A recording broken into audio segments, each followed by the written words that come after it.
point? I almost declared bankrupt. Okay. Almost? Almost, at 27. What went wrong? I didn't give 100%.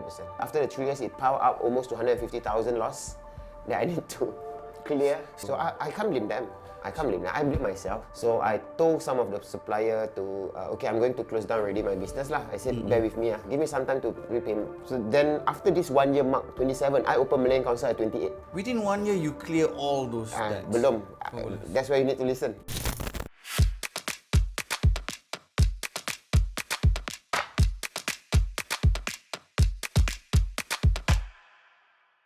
Dalam musim kedua Keep It Coming Rags to Riches, kali ini kita bersama dengan seorang yang sangat muda dan pernah gagal dalam perniagaan dan kini kembali bertapak untuk mencapai matlamatnya dalam kehidupan bisnes kiranya. Dan bila kita sebut tentang orang yang bermula sebagai seorang caterer dan kemudian kembali bekerja, kemudian kembali bertapak dengan membuka restorannya sendiri, kita bersama dengan Hafiz Alkhatib yang menjayakan Malayan Council. Dan revenue yang awak telah pun anggarkan atau ataupun awak raihkan mencecah lebih daripada jutaan dolar. Dan kita nak tahu tentang jatuh bangun Hafiz dalam perniagaannya. Dan Hafiz, terima kasih kerana sudi bersama kami. Saya nak tanya, dulu sebelum buka bisnes Malayan Council ni, dulu Hafiz bekerja sebagai apa? Daripada muda lah, I start daripada tolong abang maknya. Abang mak saya jualan nasi padang. Oh, okey. Ya, jualan nasi padang dekat Bedok dulu. Oh, umur berapa tu? Umur dalam 6 tahun, primary school, primary 1, before. Oh, memang dah ada sibuk-sibuk kat dapur. Kacau-kacau mak. Tolong gentil bagedil. Potong tempe untuk sambal goreng. So you have always been in the kitchen lah? Yes. Do you kerja dalam bidang-bidang lain tak? Oh, ada macam-macam. So basically, my O-level, that time, I pernah jadi macam kerja this company called Chai Tiam Cleaner. Oh, okay. Yeah. So, I dengan Chai Tiam just kerja macam to earn extra money income kan. Dengan Chai Tiam pernah kerja macam dengan DHL, you know, that kind of thing before because I'm not sure what I actually want. Oh, okay. Even though I start very early with the kitchen, but I don't know, right? So after my O, I graduated in my engineering. I also tak tahu kenapa, tapi it's engineering. Yeah, but I am where I am now. So basically, before my NS, I was already working at Ritz-Carlton. So Ritz-Carlton dalam kitchen, then pelan-pelan belajar service. Lepas tu learning the restaurant operation.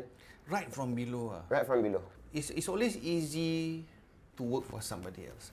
But you decided at a very young age that you want to do catering. But why? So when I was 18, I cakap, I nak buka kedai. I nak buka kedai makan. Tapi I don't know what I'm selling. But I know on 18, I want to do something on my own. So konsep tu dah ada lah. The idea is there. Yeah. Okay. But then I tell myself, in order to be a good leader or a good businessman, I need to be a good follower. I need to learn. I need to find a mentor, man. You know? And I did. Siapa mentor you? Adalah seseorang insan ni. He's holding a regional director position for a hotel, group of hotel now. I was under his care lah. Okay. So I really learned a lot from him lah. I'm glad I met him. But you started catering, yeah? You do not know what to do. You want to run a I was coffee so shop. naive. That time I was working with PS Cafe actually. Oh, okay. I was at Ritz-Carlton, Raffles Hotel. Then I was at PS Cafe. So PS Cafe, I can run the shift. I can lari-lari and do my own side. I did tell them that I'm doing this lah. Okay. I want to learn. Okay. Alright. So I do catering in the morning. Lepas tu I leave, ada staff jaga. We lasted around 3 years actually. Oh my god, I was so naive. I thought I know everything. What went wrong? I think, like I mentioned, I was young. I didn't give 100%. I still relying on my full-time salary when I was PS. So at first, I put my heart and soul when I opened, you know, but just throw in some investment, right? I think my first investment was around 30,000 yang buka kedai macam itu, 30, 35. So after the 3 years, it piled up almost to 150,000 loss that I need to clear. Stress tak? Oh my goodness. Wait. When you say you lost 150,000, where was the hole that about to sink that ship? I think when I didn't give my heart and soul, I give responsible to other people who doesn't share what I share. So these people are just getting salary. But what went wrong is I never give them instruction and vision and direction. You thought they would understand you. So I can't blame them. I blame myself. So the whole thing spiraled down. So now, when the whole thing spiraled down 3 years later, you have 150,000 on your shoulder. Yeah, bad debts. Yeah. Tak boleh bayar supplier semua. Rabak lah. Rabak, terkontang-kanting. So who helped you when you are at that lowest point? I almost declared bankrupt. Okay. Almost. Almost at 27. Okay.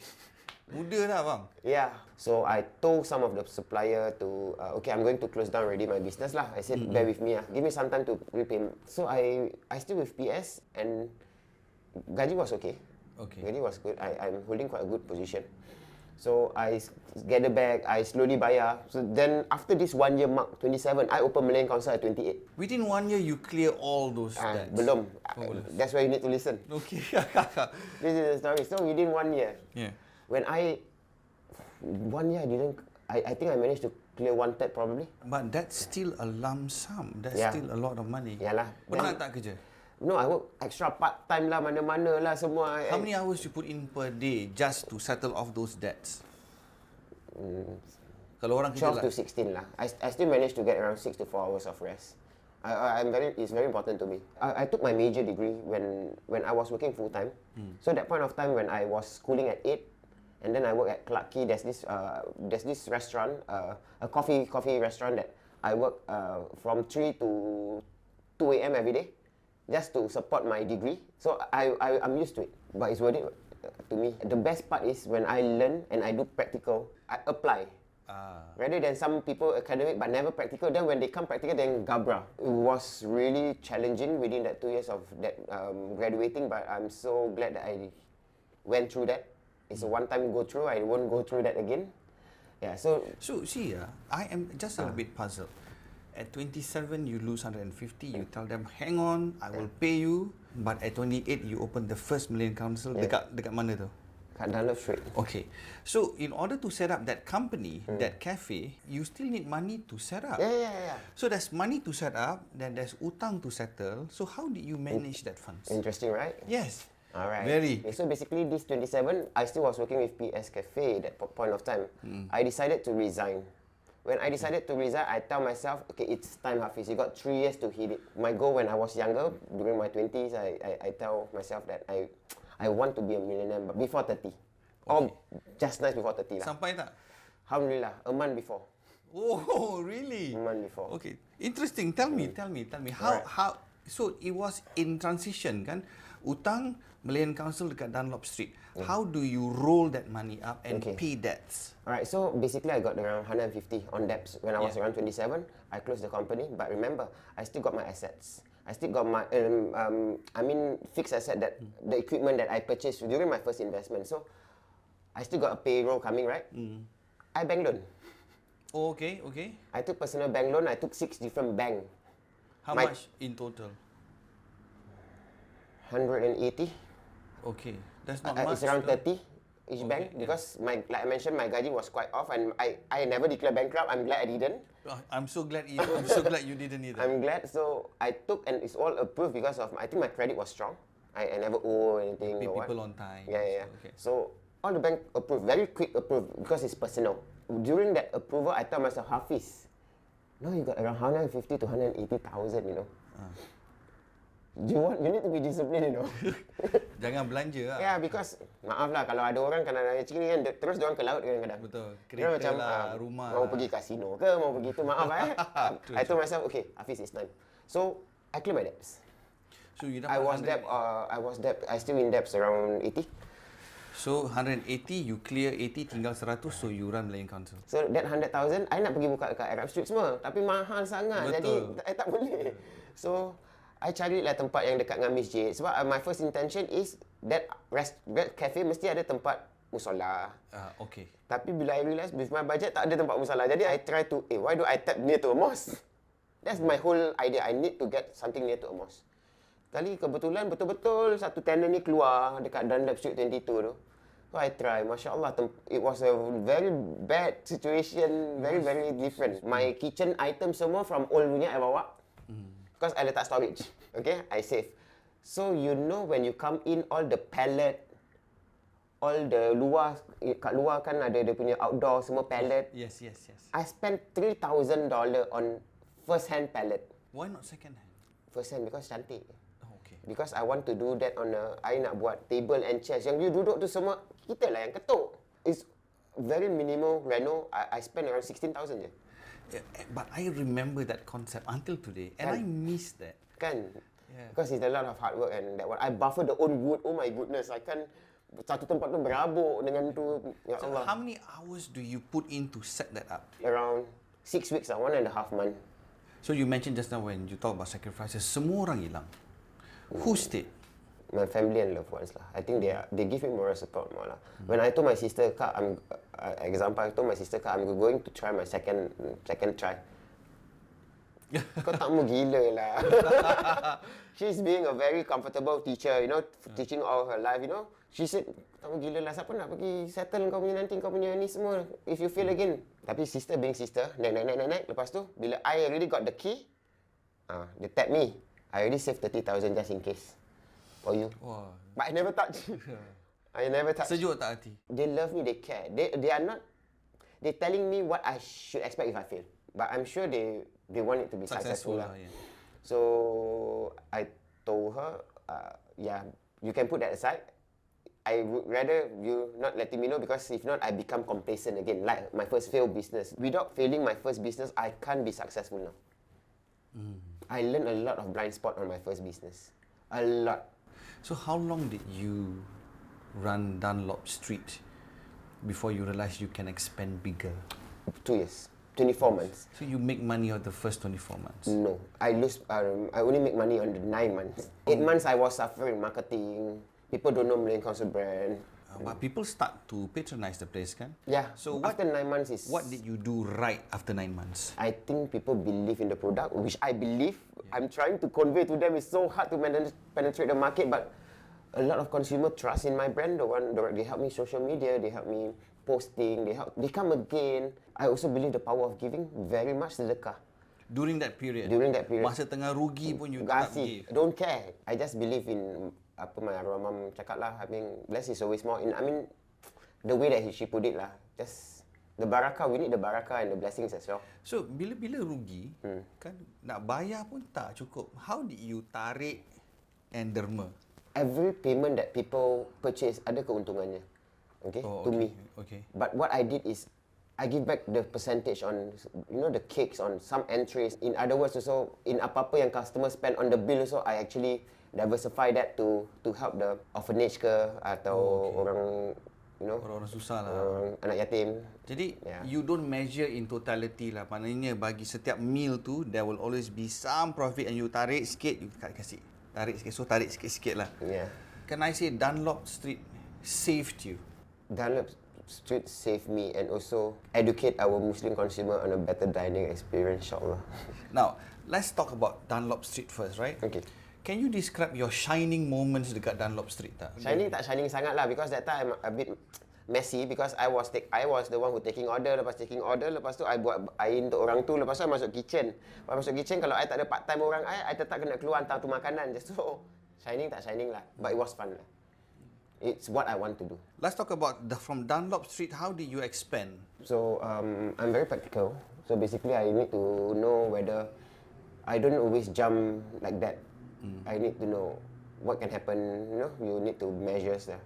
So basically, I checked after almost 2 years. I think I got my return back. Alhamdulillah. Within 2 years, I cleared the bank loan as well. Wah, okay. Wow, I'm just so happy. I dengar je happy for you. So really.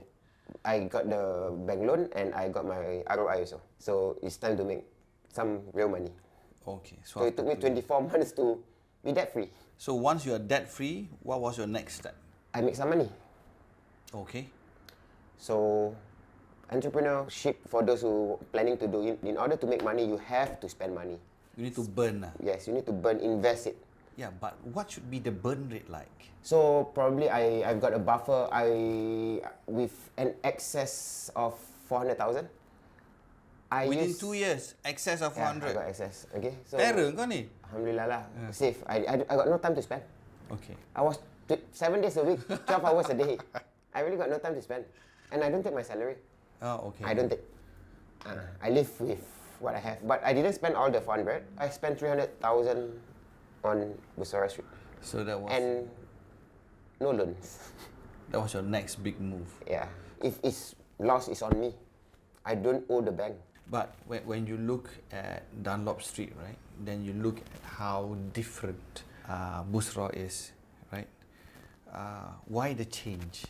I think Dunlop banyak orang, my consumer cakap tempat dia terpencil, parking susah, it's too small. I can't do large groups. Yeah, but it's squeezy, but it was very sentimental for Kan? me. Yeah, it is actually. I don't want to let go of the place. And hopefully the landlord still allows me lah. But it's so different now. Dah tak se-busy, tak se-lively macam dulu because you diversify the brand to better venue.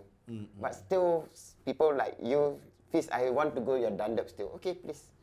Ada yang macam cakap, Fiz, before we get married, kita kat sini, say, you know that kind of thing. Sekarang dah anak 2, anak 3. Dia macam, I want to go where our first date is. Dia macam, wah, I feel so touched. I'm creating memories for people, which is, I'm so happy. I had good memories there. So I'm just happy I get to meet the owner. Yeah. So, how long have you served Busra Street punya branch? Busra turning 5 or 6 ya. The brand turning 8. Yeah. So in Busra Street, right, so many things happen. What's the philosophy in business that you have now? Philosophy of the business, I think, for everyone should apply is about sustaining on your quality and also retaining. And while creating new, of course, there are people, you can't satisfy all. I realize that you can't satisfy all. I tried.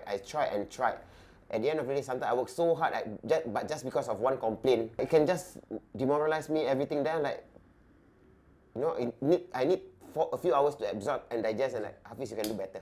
But you see, Malayan Council in Busra Street is very adventurous. They try so many fusion types of food. Some goes well, some go like, shall I even try this? What makes you think that the new recipe that you create will bring in the money? There's no formula on this. Okay. So I'm quite a risk. I mean, I risk take, but I always test water. I like to check the water how deep also. Yeah. So usually, whenever a new menu is out, I always come up with specials. Alright. I change menu every 6 months for my R&D. I won't put inside the menu unless consumer tell me how to improve or Hafiz, crap, this is nonsense. So you put it under specials. I tak akan pandai-pandai. Okay. Now, who does the R&D? You yourself or a group of chefs? We have 4 key personnel at the current. Last time it was only me, but now I got 4 key people who only in charge of my R&D. Ilham tu datang dari mana? Travel. Okay. So, in all honesty, travel, food channel, Ramsey. You know that can we try to merge, especially the challenging part is macam merge with Melayu touch. Okay. So, how long does it take for you to try one recipe? Maknanya you nak bikin R&D, ini salah, ni betul, ni Okay, betul. for instance, my smoked duck lemak cili padi, I think is one of the best seller. Okay. People love it so much. That dish, it was only the 74th try that it become okay. 74 kali? Yeah. During me and that time Cik Mau is still with me. She's in charge of all the Melayu punya dish. Kita try habis kita tu lah. Strike 1, strike 2, strike 3. It's a lot of hard work before we actually can create a good product. I think you are always on the move, always thinking, and you always seize opportunities. But seeing opportunities ni kan, peluang ni tak ramai dapat manfaatkan. What did you see that people cannot see? So basically, once I get an offer, I will weigh. I tak suka macam nantilah, itulah. Macam for instance, Airport Jewel invite me to come over. For instance, then I got some three shopping mall in Orchard. Once our brand over. Okay. But then I tell my team, my creative team, hey guys, come on man, we can't. Let us focus on Fullerton. Why? Boss, why? I said I can't diversify. I risk. So when you said we are moving fast, I said no, I'm still very tactfully one. I don't dare to take risk that, I want to do good, do it one time. So I always macam, dah okay, stable, I try. Okay, but you see, when you look into airport, then you can imagine traffic. When you look into Orchard Road, you can imagine traffic. But why Fullerton? I love that area. Oh, really? I just love that prestige piece of land. Alright, lots of memories. I mean, never work at there, I work at Ritz. But in all honesty also, if I go staycay with my family at Fullerton or Fullerton Bay, so hard to get halal food. Okay. So I put on my consumer base. Kebetulan Fullerton poach us. We want a halal operator. It was a 4 months negotiation because the rental is too high. I said I don't want at first. But then I think they negotiate. I think comes to terms that okay, let's try. Yeah, same like Esplanade. They push. They invite us, check our deck. You know, we need to ask when they ask for a deck, then we send. Then they, I think okay, suitable. So they like your presentation. Yeah, something like that. So you see, Fullerton, then Esplanade, then Busrah, they all carry different concepts. Now, why different concepts? It depends on people, the mood. Kalau diorang nak pergi dating, I recommend Winstead or Esplanade. Kalau diorang nak pergi group, I recommend Busora. It's very more funky, Busora or Dunlop. But if they're talking about business, I recommend them Esplanade or Winstead. You know, it depends on the situation, on the mood. For instance, macam you cakap, lain menu. Esplanade menu is very, very European. So, if my Busora chef go to Esplanade, terkial-kial dia. Oh, okay. Esplanade chef and Busora, different kind of forte. They are strong in different area. Okay. Alright, for Esplanade, it's very strong in English. For Busora Dunlop is must be strong in Malay cuisine. You know, but of course they must have background in hotels and good restaurants as well for them to merge this idea. If you have a manpower crunch, you cannot cross-pollinate those. Yeah. So how do you overcome that crisis if you love your staff? Nah. You do your best to maintain, to sustain them. I think, yeah, that's the thing that you need to lah. But of course, we recruit, take care, yeah. At your lowest point, before I missed this, at your lowest point, air mata keluar tak? It's never easy lah. I mean, there's a point of time. You know, sometimes when you treat people so well, but there's a point of time. For instance, I'm telling the open a weekend shift, my whole kitchen never turn up. Oh dear. Really? It's a full house, 220 packs. You know why? I know, because I go inside the kitchen. Tak ada orang. Yeah, that's because they have miscommunication between service and kitchen. And for instance, but you imagine if I have no background, what shall I do? I close the restaurant? No, you sing lengan baju, you masak. Yeah, I hang baju, I pakai my chef jacket, mula-mula I wax seorang, kelang kabut kan, I tak tahu diorang semua tak datang kan. Macam huru-hara tak during that time? Yeah, huru-hara. But at the end of the day, mula-mula second day lepas tu, macam nothing happen. Boss, sorry lah, kita macam my HR still with me now, very strong head-hearted lady. We gather some of the team, that one, all the current team, no need to come. What if it happen again? So 1 month recover to get a new team back. 1 month I was there inside the kitchen. Rabak juga. Yeah, it was suddenly I changed all my job scope. But I'm glad some of my good friends, they are good people working on top-notch restaurant. They came and helped. And during that point I mentioned, back to your question, the cry, the tears, the everything. You know, the balik, terkonceng, enjot semua. But the show must go on. Yeah, I just keep going. There's a lot. This is just one of the down. Any business owner don't want to tak nampak tau. Orang nampak senang je. Yeah. Now, 5 years from now, where is Hafiz? Okay. So at the current moment, I'm really looking at diversifying the brand, looking at the upgrown, because social media is all changing now. TikTok ni semua kan. I also need to follow the trend. So I'm looking at diversifying the whole structure of the company, educating the consumer on our brand as a whole. So I'm not sure if I'll be opening after Fullerton, but I'm also not sure if I'll be closing some outlet on my strategy. Close and focus on a better venue, I'm not sure, but that's part of what we are looking through. Or maybe diversify into other restaurant, other cuisine by Malayan Council Group. So, but same motto, Malayan Council will be one of the best restaurants in Singapore. Lovely. Yeah. Any plans for overseas? Yes, not at the moment, but yes. So now, we are coming to an end of our conversation now. What kind of legacy that you want to leave behind? This is a very good question that I just discussed with someone very, very good yesterday, because she asked me to write a book. Okay? Kebetulan lah. Alright, so I said, I just don't think I'm not ready yet. I said, Hafiz, you write 32 ways to, an example, 32 ways to be an entrepreneur, to be a successful businessman. So I'm just not ready. I cakap, but you see, we don't want to be a person who just pass on. We're trying to create something for people who leave a mark. But then again, it's not about how successful duniawi I want to be, you see. I just need to be balanced, that people need to remember that kita semua ni sama. Allah Ta'ala pilihkan kita when dia kasih lebih pada you, jangan lupa untuk share. Kalau you tak share, you bongkak, you apa-apa, dia tarik nyawa you pun you dah tak ada. Dia nak ambil semua pun besok you dah tak ada apa-apa. Jadi adakah Hafiz percaya yang you are where you are ni pertama atas rahmat dia tu sememangnya, atas doa ayah, atas doa keluarga dan sebagainya? Kesemuanya dan pelanggan. Maaf, bukan family is very important. Family, loved ones, if friends, good ones, stay by them. Please. So you believe in the power of doa? Yes, I do. Jadi apakah doa Hafiz untuk budding, aspiring entrepreneurs who wants to try tapi takut? Apa doa you untuk diorang? Saya doa untuk diorang in all honesty, kalau awak fail, janganlah takut. Janganlah takut.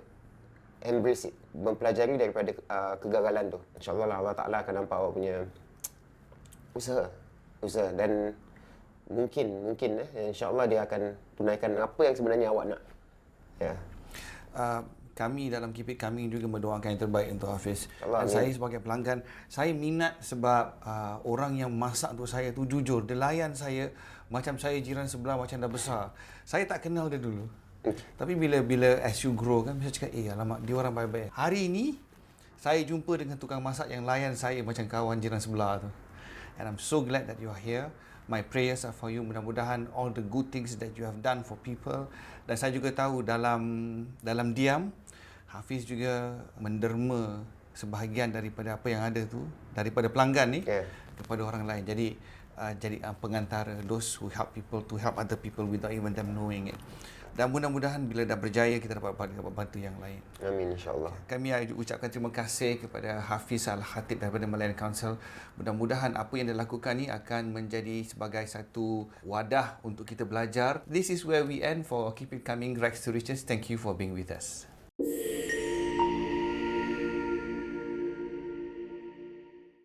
If you enjoy our content, please remember to like, subscribe and turn on the bell for notifications.